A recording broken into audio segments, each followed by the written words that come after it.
Ladies and gentlemen, we now present George Edwards in Dr. Jekyll and Mr. Hyde.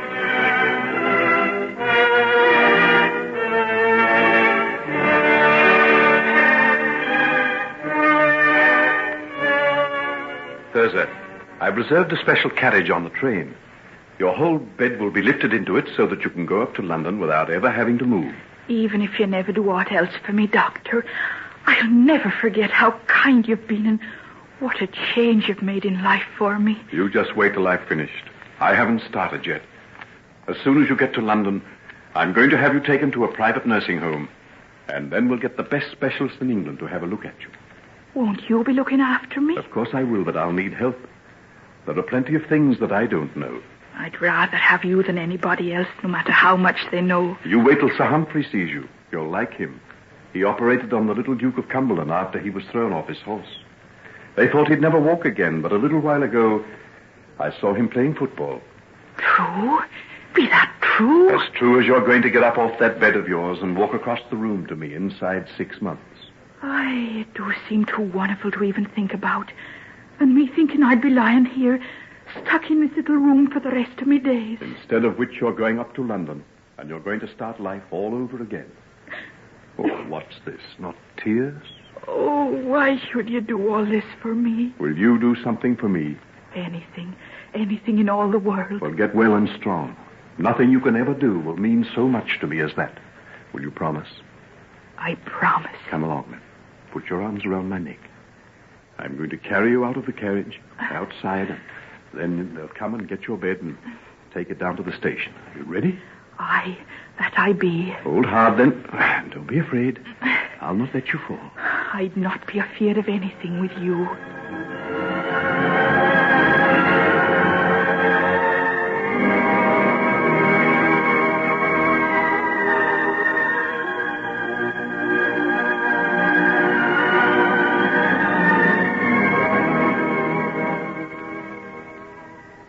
Well, matron, how's my patient today? Much the same, Doctor. Sir Humphrey's just having a look at her now. Would you care to go along? No, I'll see him after he's finished. Has she been out in the garden today? Yes, she had about 3 hours in the sun. Make any attempt to walk? 2 of the nurses supported her. But no success by herself? None at all. Strange. Ah, here's Sir Humphrey. I'll see what he has to say. Oh, there you are, Jekyll. I got here a little early. Hope you don't mind my going ahead and seeing Miss Cole. Not at all. I'm glad I wasn't there in a way. I'm anxious to hear what you think. Well, to be quite frank, I'm a little at a loss.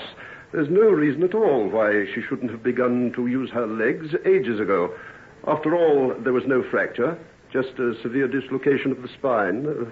When once we get that right... Yes, I know. Of course, there was a certain amount of atrophy of the muscles from this use. If only that fellow down in... where was it he lived? Bodmin? That's right, Bodmin. Well, if he'd had the sense to really find out what was the matter with her, she'd have been on her feet years ago. So, what are we going to do? Oh, just persevere. She's got an idea. She's going to fall. Now, if we could only get her walking without thinking about it... you think she'd be all right? Oh, of course she would. Physically, there's not a thing the matter. All right. I think I've got an idea. Would you care to stay for a while and see? See what? If we can get her to walk without thinking of it. Oh, how are you going to do that? That's my secret. Is she back in her room? Yes. They brought her inside to let me examine her. Good. Well, let's go and see what we can do. By the way, I was reading an article of yours in an old science magazine. Ever do any chemical research these days?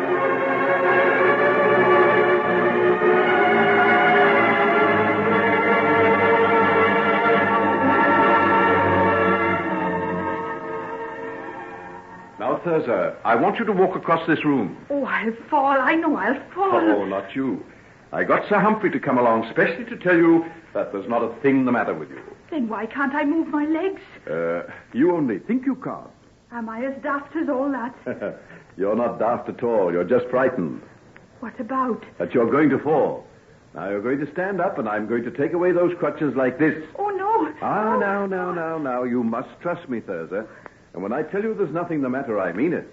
Don't you remember how you promised me you'd do anything in the world for me? Aye, and I would, too. Then you've got to let me take your crutches and try to stand on your feet by yourself. Now, will you do that much? I'll try. Good girl. Now we'll do it. Now, are you ready? Aye. First one, Oh, then the other. Steady. aye. Steady now. Oh, Further. oh. Sam. Oh, Sam. Steady now. What's all the fuss about, Thursday? Oh, where did you come from? Oh, Sam, be it really you? I don't know who else would be hugging you and kissing you like this. Why, I walked. Of course you did. Didn't Dr. Jekyll tell you to? Dr. Jekyll? Why, he's gone. God. Why, so he has. And the other one, too. Can you beat that now? Perhaps they guessed we'd like to be alone. Oh, how did you get here? Where did you come from, Sam? I got in yesterday by boat all the way from South Africa. And why did no one tell me you were coming back? Oh, that was part of his plan for curing you. He knew that there had to be someone to take your mind off yourself so that you'd walk without thinking about it. Oh, Sam, it's like a miracle to have you back and to find that I can walk. Oh, Thursday, steady now. Hang on to me. Perhaps you'd better not be too flash with standing up at first. Oh. Let me pick you up and carry you back to your chair. Nay, let me walk. He said that there were nothing wrong with me.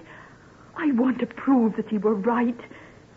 He said I'd walk through Maston Bridge back to me own home and that I'd not lie in the dark no more and see the face of Edward Hyde. He were right, lass. He were right. You'll walk through Marston Bridge to your own home, and I'll go with you till the day I die.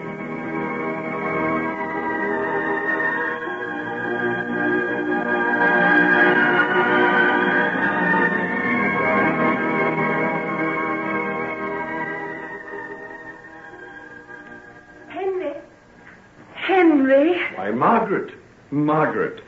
You, of all people. Where did you come from? I'm just up in London for a few days to do some shopping.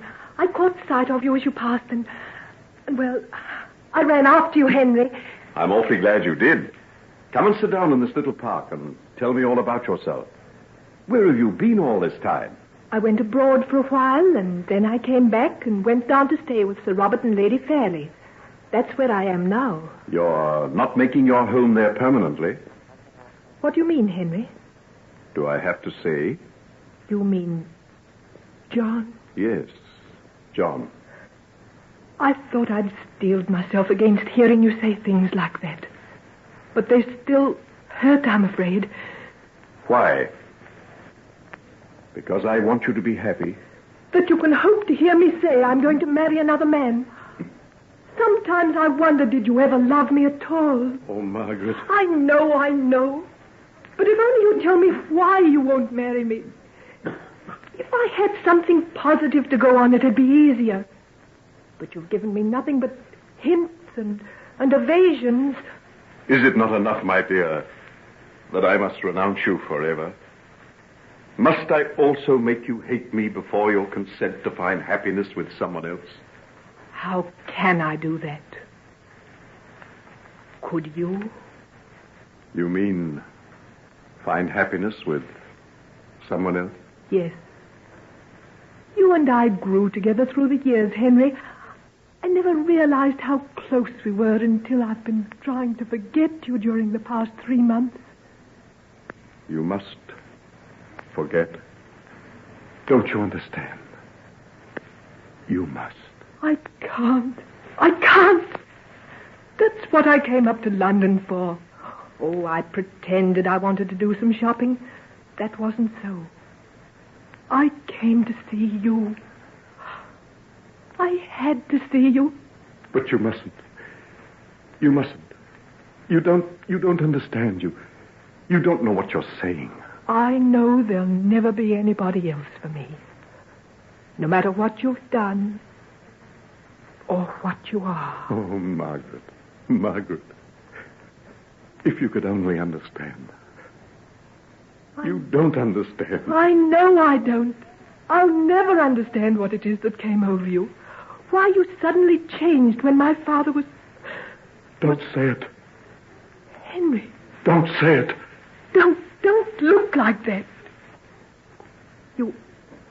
You haven't still got that terrible thought that you were responsible for what happened? I had allowed myself to forget. To forget for a little while. I'm glad that you reminded me. Henry, what do you mean? What is this mad obsession that you've got? I was talking to Hugh Lanyon. He was telling me that you're trying to find all the people that Hyde has injured and to put things right for them. You had no right. You had every right. He's your friend and I'm the woman you love. Can't we know the secrets of your life? No. Never. No one shall ever know that. Henry, my darling, why do you shut me out? You look so haggard and so worn. Oh, and it's all so needless. Why must you torture me? Haven't I told you that there could be nothing more between us? But why? Why? Because I no longer love you. What? What did you say? Henry, it's not true. Not that. Oh, anything but that. What else can it be? I've tried to spare you, but you forced me to it. You mean there's someone else? Yes. There's someone else. Oh, no. I'm sorry. I should have understood before. It was stupid of me. I'll go now.